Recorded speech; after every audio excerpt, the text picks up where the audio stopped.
मागच्या वेळेस प्राथमिक स्वरूपात 2-3 ठिकाणी कारवाई सुरू झालेली मात्र ती थांबवण्यात आली.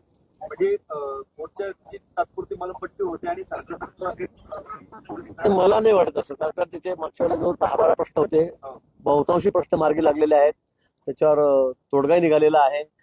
आणि काही प्रश्न असे आहेत त्यांचं असं म्हणणं आहे की अजून म्हणजे आपण ऑर्डर दिलेली आहे पण त्याच्यावर अंमलबजावणी होते खाली. निश्चित त्या अधिकाऱ्यांना उद्या बोलवलेलं आहे. आयुक्त त्या ठिकाणी आपले इथले गडाम साहेब येणार आहेत, जिल्हाधिकारी आहेत, पालघरचे आहेत, पालघरचे काही प्रश्न आहे त्यांचा, इथला नाशिक जिल्ह्यातले प्रश्न आहेत. मला वाटतं सगळेच ऑनलाईन कलेक्टर जोडले गेलेले आहेत. त्या ज्या भागात त्यांची मागणी आहे, काय विषय आहेत, शिक्षण खात्याचे विषय आहेत शाळेच्या बाबतीमध्ये, आदिवासी खात्याचे विषय आहेत. आणि म्हणून मला वाटतं सगळे आम्ही त्या ठिकाणी राहू आणि सविस्तर त्या ठिकाणी चर्चा होईल बैठकीमध्ये. सगळे संबंधित अधिकारी आणि मंत्री असल्यामुळे मला वाटतं तात्काळ प्रश्न त्या ठिकाणी सुटेल. कधीपर्यंत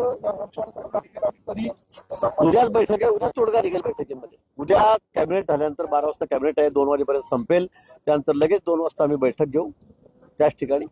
मला वाटतं फार मोठे प्रश्न नाही आहेत, प्रश्नांचे उकले झालेले आहे. आम्ही कमिटमेंट केलेली आहे पण त्यांचं म्हणणं आहे काही ठिकाणी अजून अंमलबजावणी होत नाही. एखाद दुसऱ्या ठिकाणचा विषय जमीन पट्ट्यांचा वगैरे, मला वाटतं तो प्रश्न लगेच सुटेल.